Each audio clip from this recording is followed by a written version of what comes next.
How long is this going to take?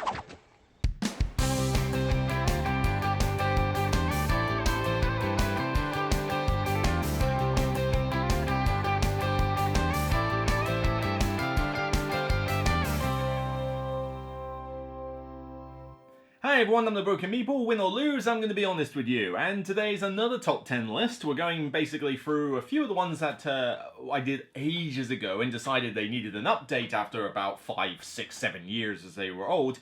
And I gave the patrons a chance to vote on which ones they thought would be the best ones to go for. So we've already done one. The low complexity, high depth games was definitely the bigger hit out of all of them. But surprisingly, the next biggest one on the list was this one. Top 10 long games. I was not expecting that, but maybe it's got something to do with my way I deal with games, because if you've watched my videos and know what I do with games, you'll know that I have a bit of a tendency towards games that are not crazy short. I mean, I will happily play a game that's 2 to 2.5 hours without too much trouble, but I do make a lot of comments about a game being too long for what it is. You know, you're playing this game and you feel like, come on, can we wrap this up?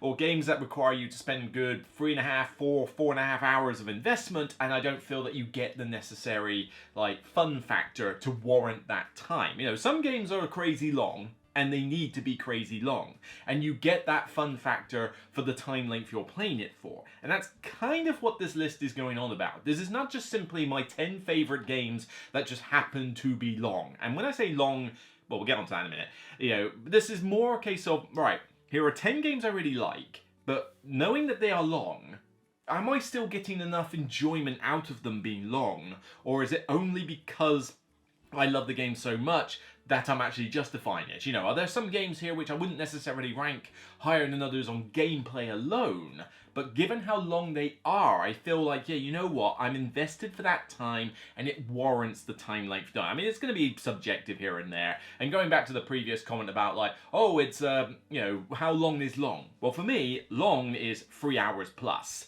You know, 2.5 hours is, you know, top end for what most meaty games should really be. If it starts going 3 hours plus, it's a bit of a problem. And most of the stuff on this list are games where you could feasibly spend a good 3+ hours playing it. Not always. You know, you are going to have to accept that this is based on having like a full count of players here. You know, if you play these games solo, none of them should take you 3 hours, with maybe 1 or 2 exceptions. You know, if you're playing this with a 2-player setup, then chances are it's not going to take you 3 hours. Again, 1 or 2 exceptions. It varies from moment to moment. And I'm not going to get caught into this like crazy nonsense of trying to debate whether a game takes 3 hours plus or only takes 2 hours, because you're going to get these fanboys of the game, you know, if you criticize anything, to say, well, I can play this game in 90 minutes with my 3 friends, so I don't know what you're talking about. Yeah, great, you can play the game like a robot and not engage in any kind of social interaction whatsoever. Fine, you're an automaton, be proud of it. Are you prepared for the kind of death you've earned, little man? But, you know, most of us will take the longer route, okay? You know, except that your situation is entirely niche and your situation, and this is probably a bit more broad, okay? Or a bit more widely accepted. You know, certainly some of you are going to disagree on the length on some of these games, but for the most part, I see these games and experience these games going on that long, alright? So we'll gloss over that bit. And certainly I don't play a lot of games that take 6 hours, 8 hours, 20 hours, whatever. You know, there's 1 or 2 that do take a decent amount of time on this list, but you know, I don't play a lot of those like whole day games. So yes, sorry for those of you wondering, no, Twilight Imperium is not going to feature on the list, and nor is Europa Universalis, you know, nor is Mega Civ. Mega Civ is garbage anyway. You know, none of the games on this list are ones that take 6 hours plus, okay, you know, that kind of thing. Where those are an entirely different regime of long games, and frankly, they take too long for my enjoyment. You know, none of those games I've enjoyed enough to warrant that kind of time length. So, you know, different strokes for different folks. Let's crack on and see how we go. I hope they remember you.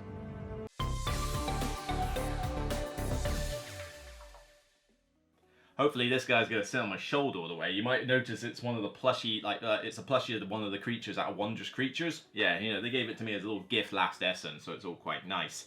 But this one is a game where, you know, some of these games, I had a big short list of games that I play that are quite long. You know, I do actually enjoy a lot of these long, meaty games, but, you know, it really does depend on the game, and I'm certainly a lot more picky with them. You know, I'll be a lot more critical.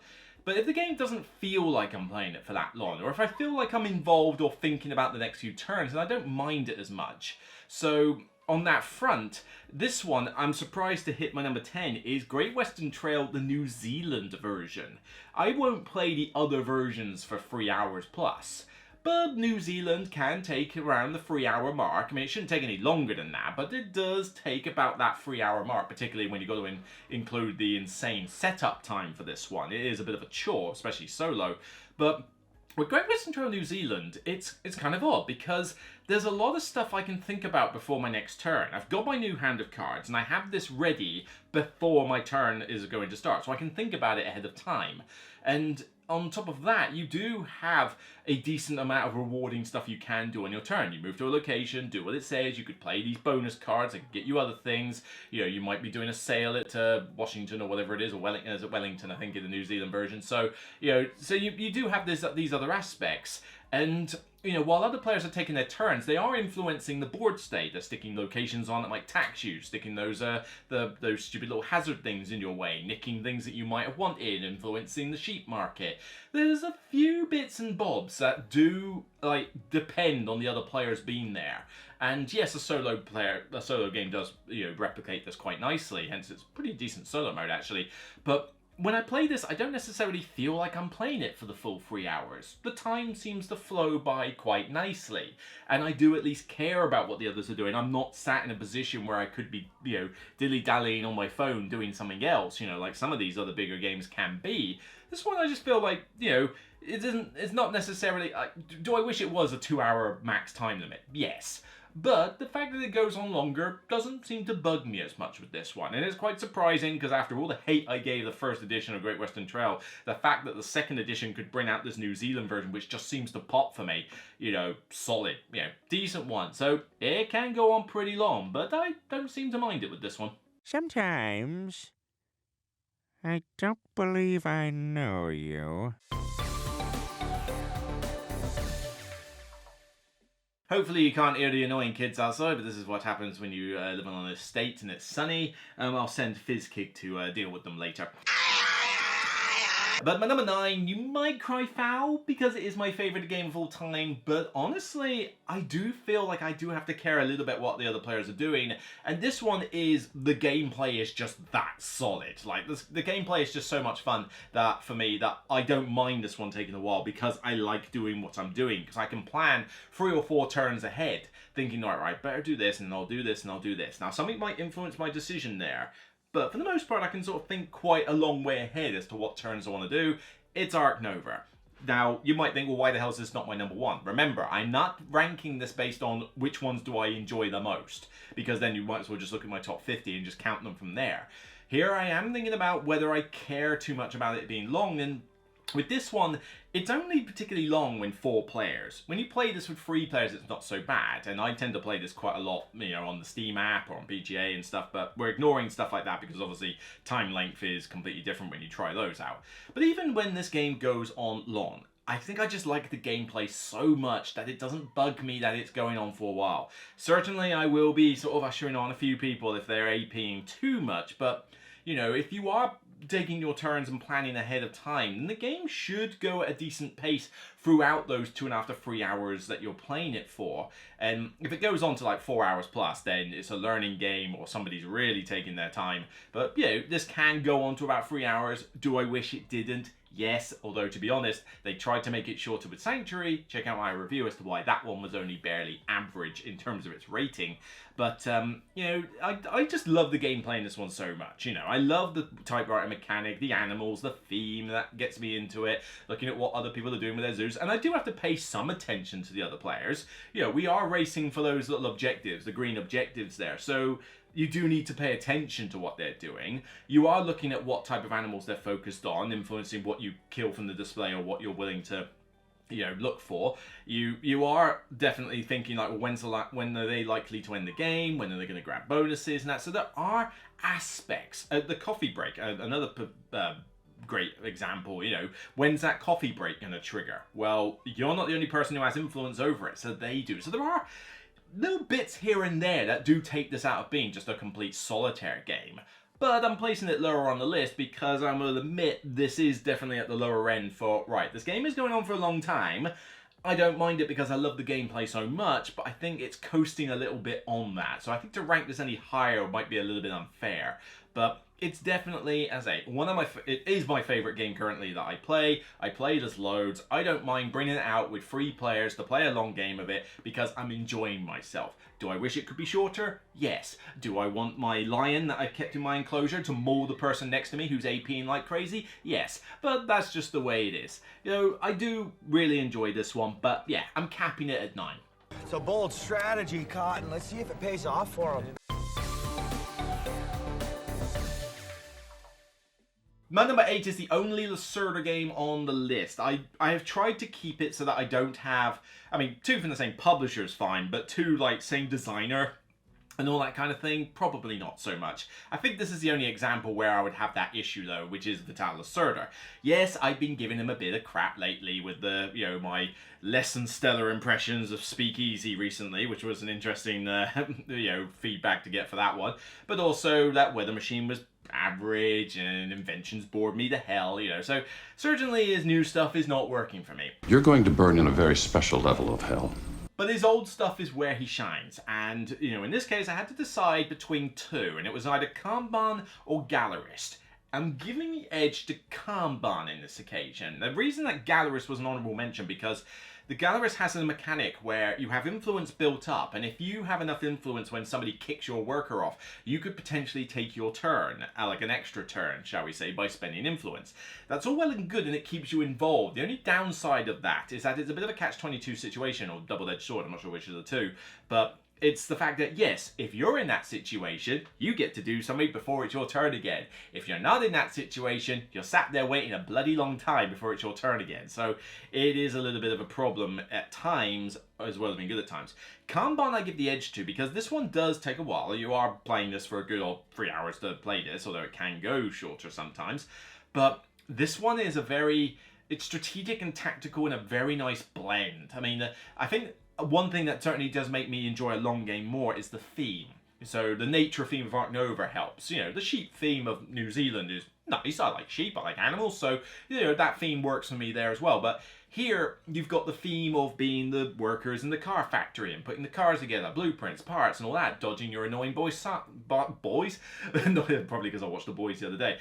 Boss, Sandra, and dealing with her ramifications and trying to outstudy your opponent so that you don't get looked at, they do. So there's a lot of tactical aspects to this game which really do work for me, and it keeps me involved, it keeps me engrossed, and I think that's one thing a long game really needs to do. If a long game does not have a theme, if there's not an interesting theme to draw me in, then I don't care. You know, obviously you're not going to see Civolution on this list, you know, the one that's, you know, touting the praises for a bunch of people. But the theme in that is barely there, and it's 4 hours of, you know, a dice fest. I'll give you a piece of You know, suffice to say, a decent theme is going to be needed. This one has that theme, and I'm very interested in what the other players are doing, because we got to time when you put your worker out based on the order of play, and that matters like so critical in this game. So you want to know where your other players are going. You want to think, right, well, I'm looking at you, right, you think, I reckon you're going to get some parts because you're low on parts and you need to do stuff. So I reckon you're going to go to the warehouse. If you go there, then that means Sandra's going to skip that location and come to me over and design. Maybe I should go up top next. But then I got to think about the turn after, because then I'm last to pick, which means I reckon he's going to go up to the top in R&D, which is where I want to go next. And, you know, you have a lot to plan for. Even though there is a tactical nature where you have to react to what other players are doing, I don't feel like there's time in Kanban for you to just sit there and sort of, you know, dilly-dally doing nothing. You've got to keep an eye on everything. And so the time kind of flies by in this one. You know, helped by the banter with a great theme, helped by how great the thing looks. You know, it's one of his best looking games, I believe. And, you know, just the fact that the interaction with the players is fairly frequent. You know, not constant, but pretty frequent. that it keeps you engrossed for that time limit. The Gallerist does have the problem where, other than the artists sort of leveling up and maybe the international market, the other two actions you don't really care too much about those from a multiplayer perspective. And even then, as I said, the problem with that mechanic of the influence is that you could be sat at the rear end of that, waiting forever for your turn to take place, by which point too much has happened. So that's why Kanban gets the edge. You know, it's definitely a toss-up between the two, and I'd be interested to know if you believe the other one should have got it. But, you know, Kanban is easily his best game, so I'm glad I can stick this on the list.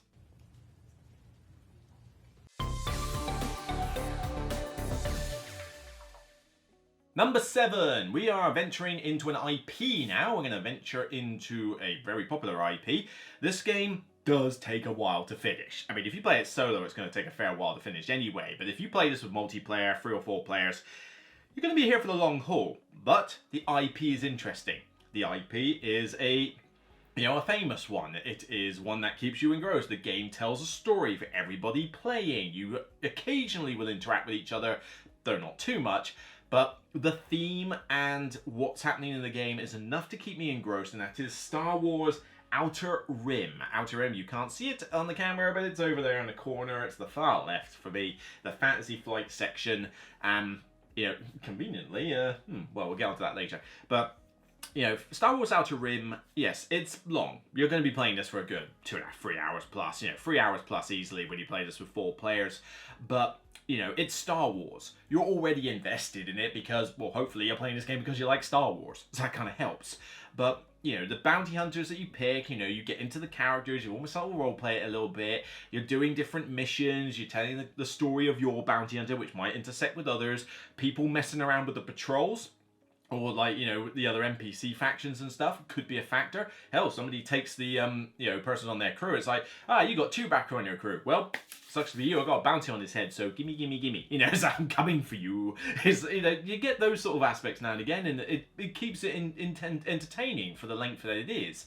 But again, I think the theme helps. If this was just a generic, what was it called, Merchants of Venus or something if it was just a generic space theme, probably wouldn't keep me involved as much. Empires of the Void, I almost considered for the list, but that one doesn't take 3 hours plus, or at least it shouldn't, even with 4 or 5 players. You should be done in less time, but it is its own space theme. If that one took 3 to 3.5 hours every game, it would be a little less enjoyable for me. But this one, being Star Wars, being the bounty hunters, it leads to some cool moments, it leads to some good little story moments, and the expansion is definitely required to up this one because you do have those ambition sheets, the ones that give you a set goal for the game. So you're telling a bigger story than you otherwise would in a big space epic game. I mean, what story do you tell in Eclipse, for crying out loud? That piece of garbage. So this one definitely can go on a bit long. Do I wish it was shorter? Yes, it could stand to be shorter. And even the solo game's not going to be one that you finish in too short a time frame. But it's, for what it is, for how long the solo game should take. But it's Star Wars and its bounty hunters. You're basically telling your own story of, those animated Star Wars shows, like The Mandalorian and, well, Book of Boba Fett was pretty bad, but, you can tell your own version of that story as such. And speaking of which, check out the recent Maul. It's actually pretty cool. But, yeah, it's a good element. It's an area of Star Wars that doesn't get touched upon a lot. And playing the game, you tell these little mini stories, and it keeps you invested. No disintegration. As you wish. Ah, shucks. Number 6. The reason I didn't want to, talk too much about that is because I didn't want to spoil any other potential games on the list. Because my number 6 is conveniently the same IP. It's still Star Wars. This one takes the slight edge over Star Wars Outer Rim, because this one, you are definitely more involved throughout the game mechanically. Not just thematically, but mechanically. Because there's only 2 of you playing. Yep, you can only have 2 of you playing. This one doesn't hit the table very often at all. I mean, it barely might even hit the table once every couple of years. It really is hard to get this one out. But you can't deny that for a long game, Star Wars Rebellion really does give you a decent amount for your playtime. I mean, you are invested in this big, ever-growing, epic arc of, you know, all these, like, the different characters from the movies coming together. You know, like, I can go capture Leia and I can go take her, I can steal her in Carbonite instead of Han Solo, you know. Luke Skywalker, he's on the front, well, yep, dead, you know, no problem, he died, he got squished by an AT-AT, it's fine. You tell a lot of these cool stories with those cards, and again, this one does need the expansion to really shine. I forget what it was called, something Edge of the Empire? Or something like that, I don't know. It introduced more characters, but it revamped the combat system, which really needed to happen. But with that thrown in, it's a two-player game, so even when it's not your turn, you want to know what the opponent's doing, because you're trying to, if you're the Empire, you're trying to figure out where the hell they are based on everything your opponent does. And if you're the, like, you know, if you're playing as the Rebel player, then you need to take note of where the Empire's doing or where they're looking, because obviously you're trying to do hit-and-run strategies on them, because you don't have as much stuff, but also you're trying to hide your base. So you can't make it obvious where it is. So if they start going near your base, you might want to try and veer them off elsewhere. There's a lot of getting in your opponent's head, but there's just a lot going on that keeps you engaged. And two players, you know, the game goes on for quite a while. It doesn't take too long before it's your turn, and you're doing quite a bit on your turn. But even when the opponent's doing stuff, chances are it's getting you involved as well, because you might have to react to a combat or a card that's been played, you know, the such. So you don't really get a lot of time to just sit there, twiddle your thumbs and do something else. You know, you got to be concentrating on the game, and this is one reason it kind of gets the edge over Star Wars Outer Rim in my case for how long it is. It's Star Wars. It's wonderfully thematic. It's a great mechanical game. It doesn't hit the table anywhere near as often as I would like. I mean, cool blimey. You find me a girlfriend in the future who loves board games and meaty games and adores Star Wars, then I'm in freaking heaven at that point, because that would be amazing. But, you know, we'd be able to play it a damn sight more often.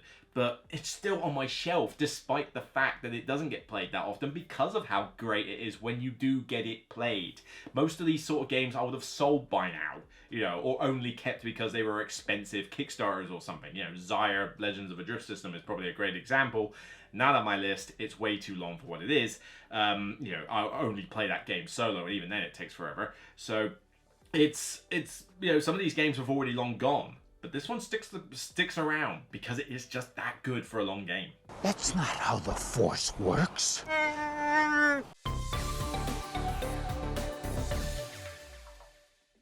Number 5, we are venturing into co-op territory now, because what's one of the best ways to make a long game not feel like a long game? Co-op, because you're involved a lot. Co-op, you're working with other players. You are constantly bantering with each other. You're making decisions. You're talking as a group.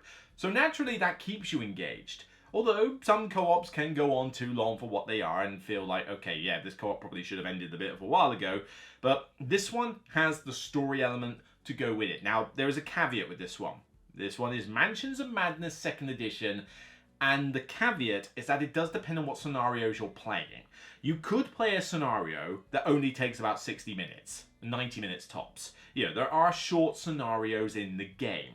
But a lot of scenarios that came out as DLCs, particularly the last couple in the base set, quite a few of the DLC ones, and you know, the DLC online ones, and also some of the ones in the expansions, did cross that mark of being quite long. I mean, there are scenarios that can take you a good 4 hours plus to finish. A lot of the expansion scenarios can still take you a good 3 hours plus. You know, this is not a short game by any means. You're engaged with the story, you're doing little puzzles, you're bantering with each other about what's happening, you're discussing the best course of action, you know, you're reading out the blurbs and stuff, so, and you've got combats to deal with, which might take several turns. So there's definitely plenty enough going on to keep you invested, but a lot of it is just because of the sheer immersion that the game has. You know, you've got the app, you've got all the stuff going on the board, you've got the story, the music, the way it talks you through the different combats and stuff. I mean, it is the most immersive experience you will have with an Arkham Horror related IP, outside of possibly doing the Call of Cthulhu roleplay game, which I have still not had a chance to try. I seriously need to get into a one-shot Call of Cthulhu game, because I've still never played it, but and I would like to. I never really got to get into the Call of Cthulhu card game either, the LCG. But I mean, I heard it was decent, but it went out of print long before I had a chance to really go into it, so not something I'll ever play, I don't think. But you know, this one is definitely, for immersion's sake, this is the experience. And to be honest, I think this one is the only Arkham Horror game on the list. Yes, indeed, this is the only one because, you know, what other ones are there? You know, you've got the LCG, can certainly take a long time when you play it with a lot of players. Probably a bit too long though when you play it with a lot of players. You play this 4 players, a scenario that should only take you about 90 minutes suddenly takes you 3 hours plus. And then, what other ones you got? You got the Arkham Horror 3rd Edition, and, you know, Eldritch Horror and stuff like that. They take a long time for what they are. They could be shorter. You know, Mansion of the Madness just does a better job of immersing you in the scenario while also being long. So, yeah, it's got that. It's why that one has to hit the list. So, really great. We're talking the long scenarios here, but frankly, there's plenty of them. And I'm the bad guy?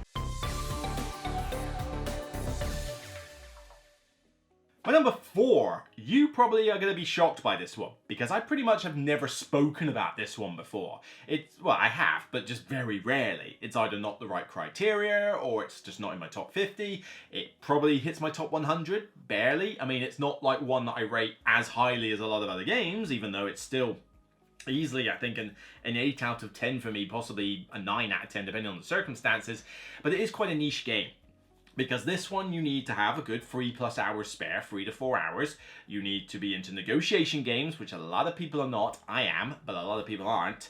And you also need to be into the Netrunner universe, ideally. This is New Angeles from Fantasy Flight. I don't think you can get this game anymore, at least it's not in print. I don't think any of us expected him to say that. Maybe you might get lucky and spot it on a Brin and Buy. If so, and if you're into this sort of genre, then by all means grab it. It's a seriously underrated game.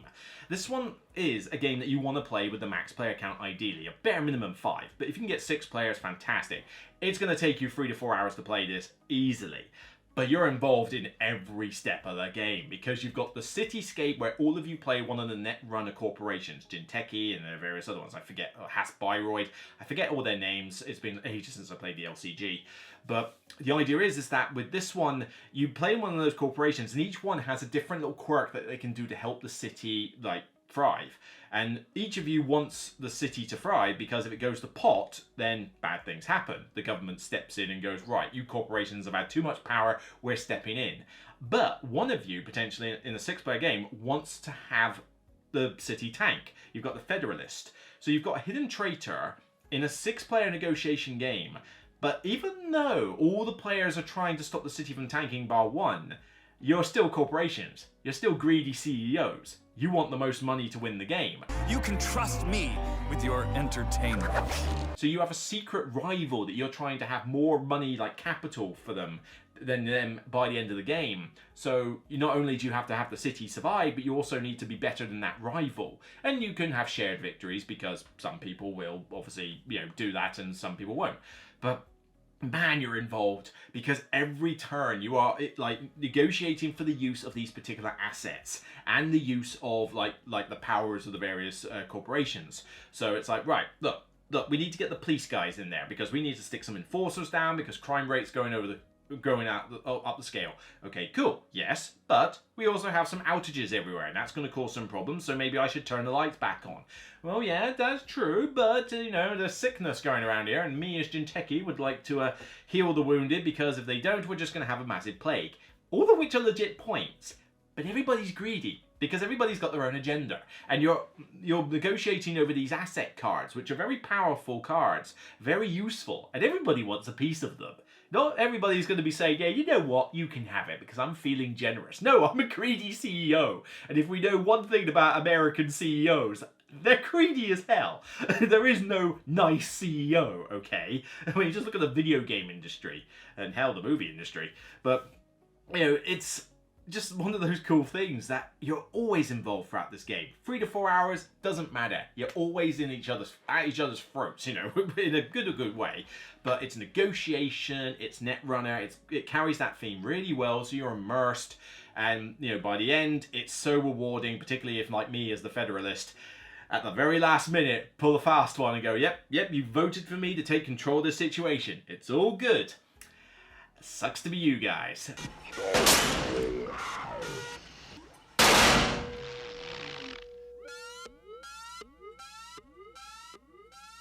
oh boy, that feels so good. But yeah, it's an underrated negotiation game. It just didn't get advertised very well. It was Netrunner, so I think it was a niche market it was appealing to. Long negotiation games are not that, well sought after by gamers. I love them, but, I get that it's a niche area. So it's one that's going to stay in my collection, but I can understand why it's not in a lot of other people's. But if I bring it to a convention and this sounds up your street, you're going to want to get into this.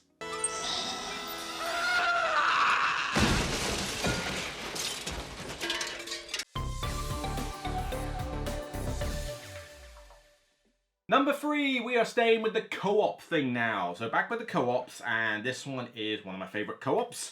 It's definitely, it can be long when you're playing it solo and 2-player or 2-handed, but yeah, if you're playing this with 3 or 4 players, this one's going on for a long time. You're playing this for a good, 2.5, 3 hours, 4 hours plus to go through a scenario, and if you play this with 5 or 6 players, you are an absolute nutcase, but it will go on even longer. But for me, playing this with 3 or 4 players and playing a 3-hour game of this doesn't bother me, because you are really discussing what the hell you're going to do in Spirit Island. Spirit Island can go on a long time, but you have got a lot to discuss. You've got a lot to plan. You've got all these powers going off. What you're going to do with your spirit, how you're going to help another spirit, how can they help you, and how the events change up things, and the game arc of starting off on the back foot and then slowly building up your power and bringing it forward. It's such a good puzzly co-op. It is long. If you play this multiplayer, it is long, and it will burn your brain because you will be trying to comprehend how all these effects are going off. It's a fiddly game. It's not a streamlined game by any means, but yeah, you play this with people who know what they're doing. It can be such a good laugh. It can be such a good time. And usually I'm the noob when I play this. I've played a decent amount of Spirit Island, so I got a reasonable idea of what I'm doing, but I can't beat the really high difficulties. And in true solo, which is how I tend to play it, it's physically impossible to beat some of the stuff on true solo because it's just that hard. But, when you play this multiplayer, I get to attempt some of those harder difficulties, which then means I need to have my brain switched on because it's a bit of a burner at that point. But when you're playing it, you're involved. You're not just sit there twiddling your thumbs. You need to know what's going on. You need to be in. Everyone's like, right, okay, where are we going? Are we syncing up? You're going to do this? Cool, let's execute the plan. Let's see how it goes. You're not there bored, or at least you shouldn't be if it went well. I know my first teach of Spirit Island didn't go well, but after that, yeah, it's such a good involved co-op game, and I think this is the last we're going to see of. Oh no, we got one more co-op left, but once we're done with that, we'll be done with co-ops. But to be honest, I was expecting more co-ops to be on this 10.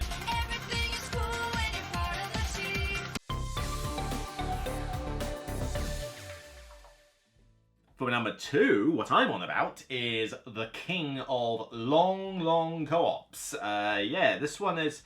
The reason this is higher than, the other ones. Yes, Spirit Island's in my top 10.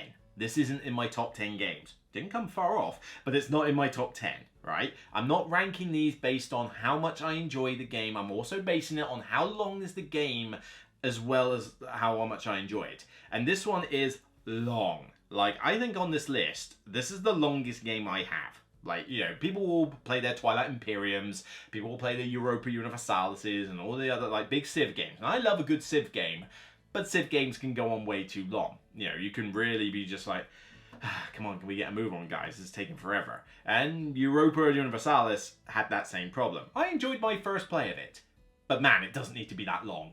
It's crazy. But this one is the longest game one of the longest games I play, and certainly the longest co-op I play, and it's done that way because it's wonderfully thematic, it tells a good game arc, it's based on an IP that I already like, at least the first game. I heard the second one wasn't particularly good, and I have friends who I can play this with, where even if we're playing this for 4 hours, 5 hours, 6 hours, whatever, doesn't matter. Frostpunk is still great fun. Frostpunk is a long game. You can't play this quick. It'll take you a while to set it up. You've then got to relearn half the rules sometimes, but yeah, you can't lightning round this game. It takes ages.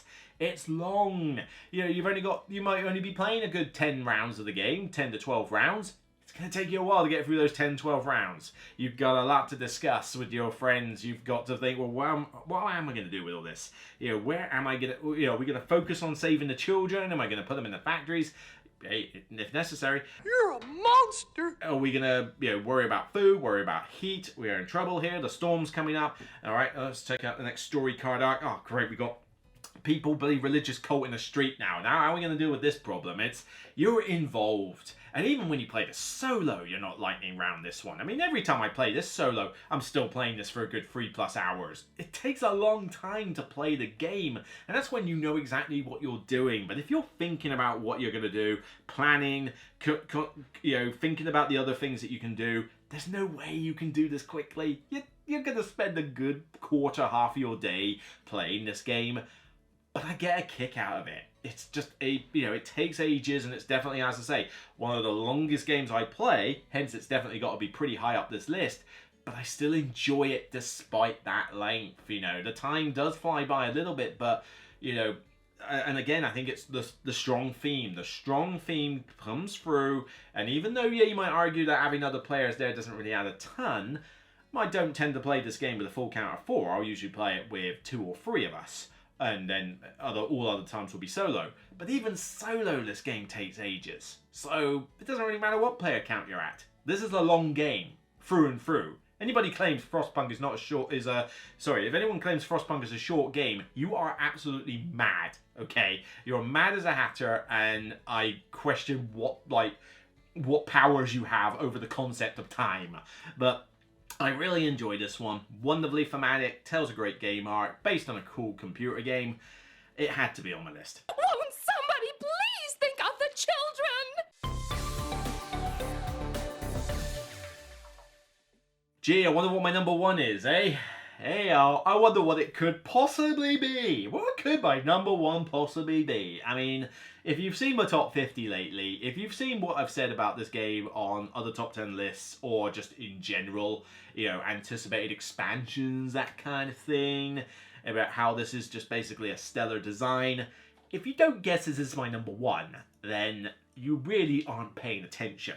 Of course, this 4-hour monster of a game about a subject matter that I shouldn't normally care about, basically class politics, and being like a heavy interactive Euro.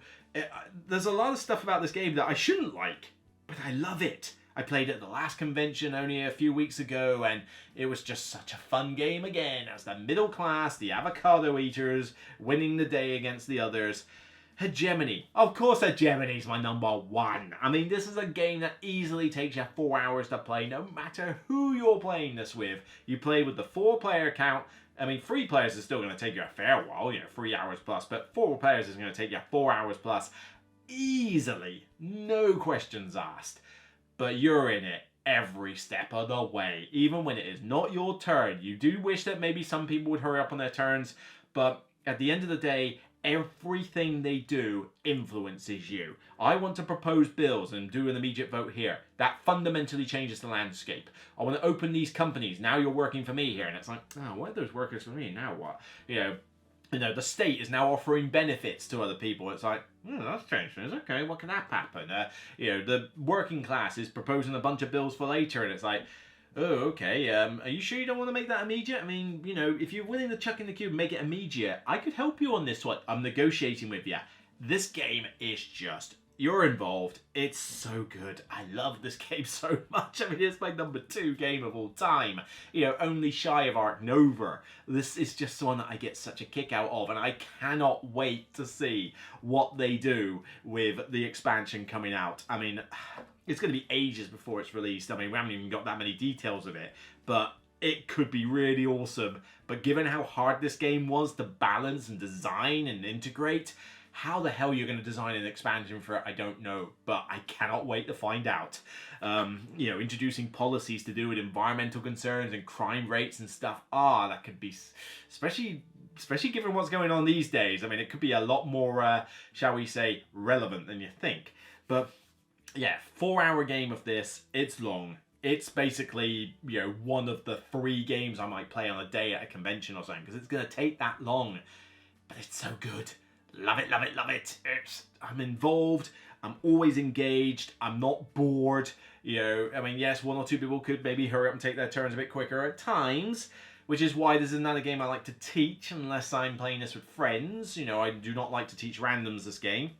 And on that note, seriously, if I put this game on a list and I say experienced players only for playing this game, by experienced, I don't mean that you played the game once, like 2 years ago and have forgotten all the bloody rules, okay? There's a difference between experienced and novice, okay?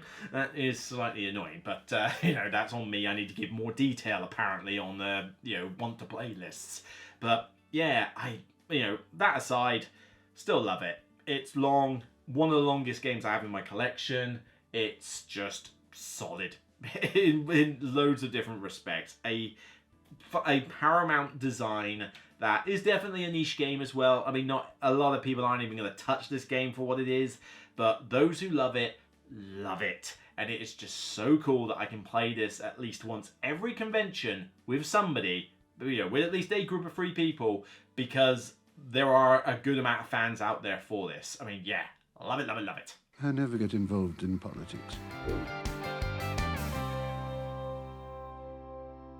Well, there you have it, my top 10 long games, and yes, there's going to be disagreements here, like, oh, this one isn't long, whatever, we're not getting into that. And there's a bunch of games that I did consider. I mean, this was a good shortlist for this. I mean, other ones that I didn't have here. So, Forbidden Stars, it's still on my shelf. I have not played that in at least half a decade, though. I mean, it's a long game. Maybe it's a bit too long for what it is, but it is immersive. It is thematic. It's 40k Warhammer. But yeah, I couldn't really put it on the list. I haven't played it in ages. Tricarion, very long game, easily takes 3 to 4 hours. That one I wish was a bit shorter. I mean, you're planning a lot, but you could get screwed out of the game midway, and having to plan your final tricks pretty much at the start of the game is kind of annoying. I wish you didn't have to do that. So yeah, not really a top 10 contender. Dominant Species Marine, you are involved a bit more during that game for how long it is, and it was definitely a contender for 9 or 10. The problem with Dominant Species Marine is that if you do get taken out sort of pseudo knockout at one point, which I can say is a flaw of the game, then the fact that it's long might be a bit of a problem at that stage. Civilization, whether it's the FFG one over there or any other Civilization game, they're long because they're long, and you do have a lot of waiting for people to take their turns. You know, they don't influence the board enough. I mean, Civilization, the FFG one, I enjoy it, but there's a lot of times there where you literally are just sat there waiting for your turn to start, because what the other players do does not change anything for you. You know, they do suffer a lot from that. Galactic Cruise, I love this game. It's a great Euro, but man, yeah, this one could do with being shorter. It is one of the flaws of the game. You know, this one's taking you 3 hours plus to finish it, and I think it really does need to have a bit of a trim down. Like, you need to put on some of those cubes on the tracking column, you know, before the game starts, a bit like the intro rules, but not the intro rules, if that makes sense. And if people are taking a while with their turns, you really are sat there wanting to be ejected out of an airlock, or at least eject them out of an airlock, because it gets to that point. Especially with the space travel phase being another part of your turn, because they might take forever just to do the space travel bit, and it hasn't even got to their actual turn yet, and you're still waiting. And then they kick someone else, and they've got to decide what they're getting from there. It's like, ay. I love Galactic Cruise, but man, that could be shorter. Western Legends could be shorter, I think. I mean, it is a fun thematic game and you are telling stories, but it takes a while to set up and it takes a long time for the game to finish, but I don't feel like I achieve as much in that time. All these other games on the list, I feel like I've achieved a decent amount for the time I'm invested. Western Legends, I kind of feel like you don't do enough for the length of the game that it is. And certainly if other people are doing stuff, it probably won't influence you, so you are, you know, twiddling your thumbs a bit on that one. And Underwater Cities, great game, but my god, I wish it wasn't so long at 4 players. In fact, I rarely want to play this at 4 players because it's so damn long. You know, I will play this with friends at 4 players, but not with randoms. Oh boy. Yeah, you could be sat there twiddling your thumbs, because the problem is that the worker placement aspect is so tight in this game that if somebody blocks your space at the last minute, you've got to rethink everything you're doing, and it hurts the time. It really does need to be shorter. Underwater Cities definitely helped with the expansion that threw in the quick start rules, but even with those in place, it could still be shorter. And then throw in Data Era, Yeah, you play Data Era with 4 players and you try to get that game done in less than 3 hours. I double frickin' dare you. And I mentioned the Gallerist as well. So there was a lot on my shortlist there. You're probably wondering, well, yes, I don't like Eclipse. Eclipse is boring. I hate it. It's punishing. Don't like it. It looks horrible. Hate it, hate it, hate it. Eclipse can burn in hell. You know, Twilight Imperium. It has its moments. But I do not want to play that game for 6 to 8 hours with a ton of people waiting forever for my turn. It's just... it's not something I enjoy for that length of time. You know, if it was shorter, I mean, I played Empires of the Void 2 as my go-to space game, and that one you get done in about 2 to 2.5 hours. It's a great length for it. There is no reason Twilight Imperium needs to be 6 to 8 hours. It's ridiculous. And every time I see this game being played, it goes on that long. So enough with the people going, we play our Twilight Imperium game with 4 of us in 3 hours and that's it. And it's like, whatever. You're a niche group. And even then, who the hell's playing Twilight Imperium with 4 players? Most people play it with 6 to 8. That's how they do it. So, yeah, not counting that one. And of course, yes, I'm sure... well, I already mentioned Civolution. Civolution needs to be shorter. I hate the fact that it's 3 hours plus. I mean, that game has a massive luck problem with those dice. And if you have to spend time mitigating and someone else doesn't, they're winning by default. That is the universal rule of mitigation. But there's no reason that game should be like 4 hours plus, which it seems to take with 4 players. It's ridiculous. And a lot of that is not even down to the fact that you could be spent there for a good 30 to 45 minutes, probably 45 minutes, teaching a frigging game because it's got one of the most front-loaded teachers ever. The Essen demo I had of that game was 2 hours, and half of that was the friggin' teach. Hey, I mean, man, you know, that game has its cool elements. There are elements of Civolution I do genuinely like a lot. But the problems it has, mostly down to the time length and the dice mechanic, really do kill it for me. And I wish that was shorter. If Civolution was like a 2-hour game, I reckon I could get into it a lot more. And finally, of course, the big one. Why have I not mentioned the daddy of the niche group of players who are playing this all the time, Voidfall? Because Voidfall really doesn't need to be as long as it friggin' is. I mean, for crying out loud. That one has a front-loaded teach, a front-loaded setup, a front-loaded playtime. And, you know, you're there for a good, 4 hours plus trying to finish this wretched thing. You know, at least bare friggin' minimum 3 hours on top of the setup and the teach as it is. Probably longer than 3 hours, though. And, I enjoyed the game and I gave it a decent rating as a solo game. But even then, I got rid of it eventually because it just took too long to relearn it, too long to set up, and too long to play it, for what it is. And when it all boils down to it, it barely even feels like a space game. It just feels like a Euro game with space on it, And, if you're just going to give me a Euro game with mechanics, then, for the sake of mechanics, then I can't play them for that long. They need to give me something else. They need to be immersive, and Voidfall is not immersive. It's just mechanics. And mechanics for 3 to 4 hours doesn't work enough for me. So, that one doesn't hit the list either. But I'm sure if somebody else was doing a top 10 long games list, I would probably see Civolution in there. I'd probably see Voidfall in there. I'd probably see Twilight Imperium in there. There's quite a few that people would put on their list. And by all means, get it in the comments. Let me know what you think. So this is it for me on this video. Hope you enjoyed it. We'll choose another one from the patrons and see how well they vote in the future. God knows what that will be. This one and the last one I did were definitely the most obvious. But yeah, let me know below what are your favourite long games. Let's not debate about whether you think something is long or not. Let's just get that out of the way, okay? Just tell me your games that you believe are really long, that you love. Get them in the comments, particularly if I've not mentioned them, because I'm sure there's plenty of them out there. It'd be interesting to get your views on those. So without further ado, I'm signing off. Take care, and remember, it's only a game, and I'll see you on the next Broken Meeple video. Take care, everyone. Bye for now.